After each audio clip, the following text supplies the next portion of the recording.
तो पहले यूनिट में पहला सब टॉपिक है एजुकेशन एंड एजुकेशन टेक्नोलॉजी। उसके अंदर हमें पढ़ना है उसकी डेफिनेशन और AIIMS, approaches and scope of education technology और लेटेस्ट अप्रोचेस टू एजुकेशन। उसके बाद में है सेकेंड सब topic educational philosophy, definition of philosophy and education and philosophy. इसके अंदर उसमें इसके डिस्क्रिप्शन पढ़ने हैं comparison and philosophy of nursing education. उसके बाद में तीसरा जो हमारा सब टॉपिक है वो है टीचिंग लर्निंग प्रोसेस। उसके अंदर में उसकी definition, teaching learning as a process, nature and characteristics, principle and teaching and learning. उसके बाद में barriers to teaching and learning और लास्ट में लर्निंग थ्योरीज, जो कि हम इस सिलेबस में 5 टाइप की दे रखी है: experimental, reflective, scenario based and simulation based and last है ब्लेंडेड लर्निंग। अब है second unit assessment and planning. उसके अंदर हमें पढ़ना है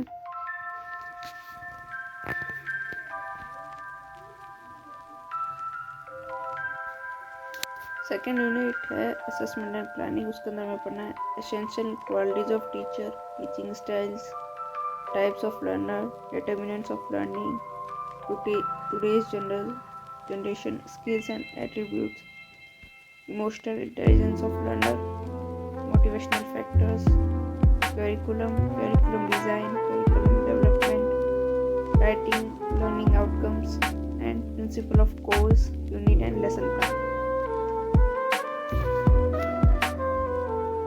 उसके बाद हम देखते हैं यूनिट थर्ड जो है classroom and skill lab teaching.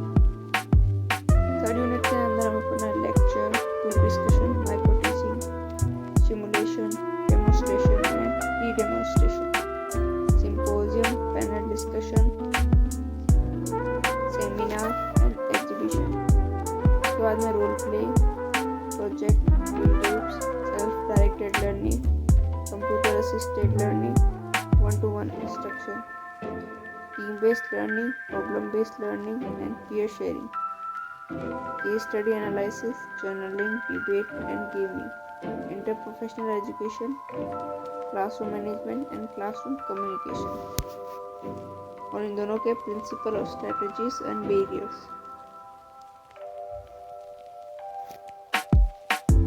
Exam के पॉइंट ऑफ व्यू से थर्ड यूनिट में सबसे ज़्यादा क्वेश्चन बनते हैं वो है क्लासरूम मैनेजमेंट, कम्युनिकेशन और लेक्चर, सिंपोजियम, पैनल डिस्कशन और लर्निंग्स। हालांकि आपको सब कुछ पढ़ के जाना है, उसके बाद में भी ये चीज़ें बहुत ज़्यादा इम्पोर्टेंट है। अब हम देखते हैं फोर्थ यूनिट जो कि क्लिनिकल टीचिंग। इसके अंदर पढ़ना है clinical learning environment, factors influencing clinical learning experiences, practice model, characteristics of effective clinical teacher, writing clinical learning outcomes, competencies, patient assignment, clinical conference, bedside clinic, case study, nursing round, concept mapping, project, debate, game और role play।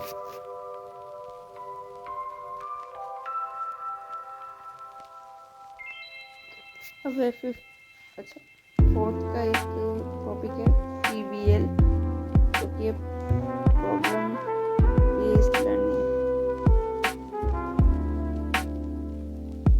उसके बाद में return assignment, process recording. अब हम बात करते हैं fifth unit की, जो कि है एजुकेशनल टीचिंग मीडिया।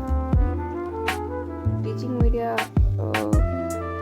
नवंबर 2025 की जो पहले या फिर फर्स्ट एग्जाम जो हुआ था इस सब्जेक्ट का, उसमें ये 15 नंबर का क्वेश्चन था टीचिंग मीडिया।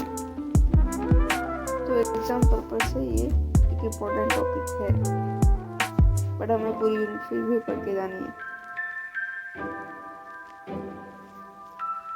इसके अंदर है media, still visuals, projected, non projected, moving visuals, models, audio real models, audio aids, electronic resources, telecommunication and mobile technology. इसके बाद हम देखते हैं 6th यूनिट, जो कि है असेसमेंट एंड इवैल्यूएशन।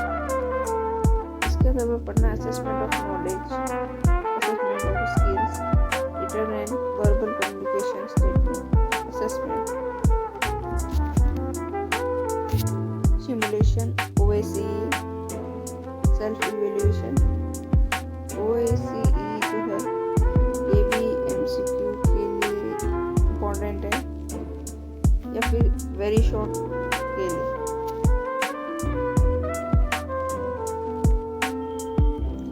उसके बाद में है clinical portfolio and logs, assessment of attitude, higher learning test.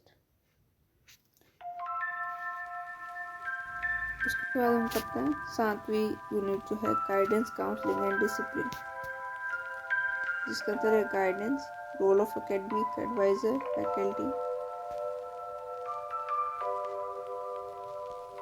Difference between guidance counselling, ये भी एक बड़ा इम्पोर्टेंट क्वेश्चन बनता है। उसके बाद वो काउंसलिंग और गाइडेंस दोनों के definition, objectives, type, process, steps, principle, scopes, ये सब इसमें पढ़ना होता है।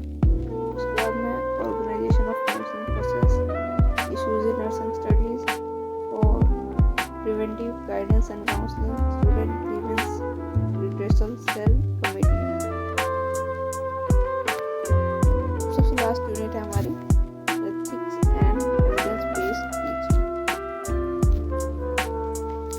उसके अंदर है definition of ethic terms, value based education and value development strategies, ethical based decision making, ethical standard for student faculty relationships, evidence based education process, application of EBT in nursing education.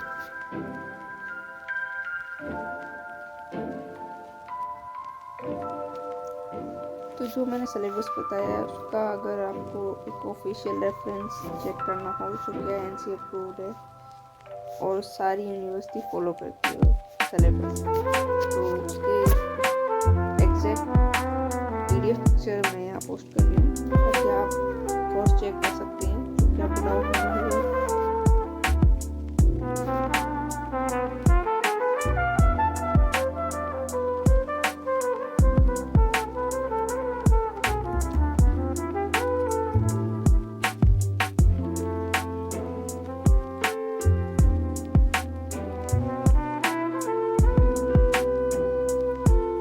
Exam में इसका paper 75 marks का आता है, 25 आपके internal marks हैं।